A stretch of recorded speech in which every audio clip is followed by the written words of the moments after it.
Let's start with some actual men, some real modern day heroes who are taking a stance when they see something as abhorrent as Dylan Mulvaney, who is mocking women full time. He is an actor. He has always been an actor. And this, I think, is probably his greatest act. Well, I will tell you that Kid Rock did not like the fact that Bud Light decided to partner or sponsor, whatever it was. They created a can for Dylan Mulvaney, a special can to commemorate his 365 days of girlhood, 365 days of being a pervert, of desiring to dress like a little girl and have little girl experiences. And Kid Rock, after learning that Bud Light, which is a drink that he apparently likes, had partnered with him, did not just take a strong stance. He made an incredible video, and I would like to show you that video now.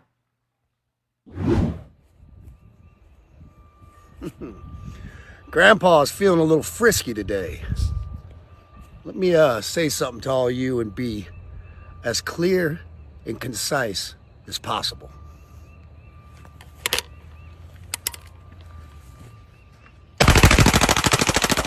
That is him shooting Bud Light cans in an open field. Bud Light and Anheuser-Busch. Have a terrific day.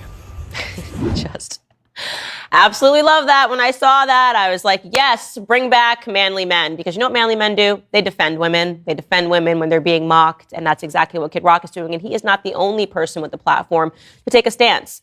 We also have Travis Tritt, one of the greatest voices in country music, who has decided not to just privately boycott Anheuser-Busch, which allegedly a lot of country music stars are doing, but he wanted to take a public stance. And he tweeted this.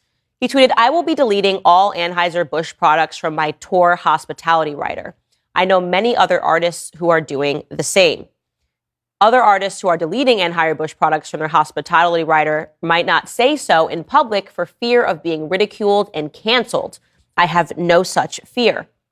In full disclosure, I was on tour sponsored by Budweiser in the 90s. That was when Anheuser-Busch was American-owned, a great American company that later sold out to the Europeans and became unrecognizable to the American consumer. Such a shame."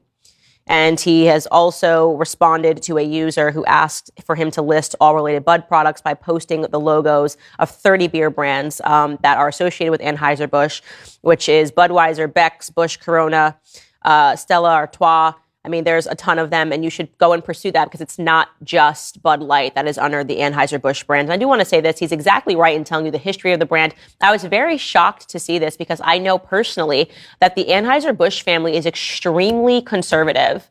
They are a family that is down in Missouri. I have a friend that used to date somebody in that family. And I was so miffed by this. I was just completely miffed. And I reached out and I said, what's going on? Like, how could they possibly say that this is okay? And she explained to me that they actually did sell off the brand some 8 to 10 years ago. And that's what's happened. And it begs the question, what is happening in these boardrooms? Like, I don't actually fundamentally understand how we could have such a small population of individuals, the trans community, right, that are having this much influence in pop culture. Like, what is the agreement that all of these corporations are coming to push this delusion, knowing fully well that the majority of Americans do not support this, the majority of Americans cannot relate to this? And you have to imagine that it is part of a larger conspiracy to take down America. That's the truth. There's a larger conspiracy at bay here to take down America. And what way to do this than to introduce elements that are so culturally corrosive, right? Culturally corrosive to family values and family principles, convincing children to ruin their bodies before they ever even have an opportunity to start a family of their own. These kids are not going to grow up and be fertile. Of course not. You're taking drugs to render yourself infertile for life, to chemically castrate yourself. And if you are a state and you want to reach and secure absolute omnipotence, then you must destroy the nuclear family. The nuclear family is the key and the recipe for success, individualism, and independence from the state. And this is obviously me just preaching to you about Karl Marx's writings and the Marxist philosophies. All right, guys, that is all the time that we have for today. You know that I have some very exciting exclusive content that has been a little bit delayed. Sorry, we're working on the set, but I have told you guys on Instagram, it's going to be a shot in the dark, which is the most important work that I think I've ever done as a mother. I'm just thrilled the Daily Wire Plus is going to pick this up. So they're basically going to get more of me. It's going to be an entire separate show, a second show, but it'll be available exclusively on Daily Wire Plus. We are T-minus maybe 2 weeks away from that premiering, so be sure to click the link in the description and subscribe right now. And also be sure to come back tomorrow because there will be, of course, a brand new episode. See you then.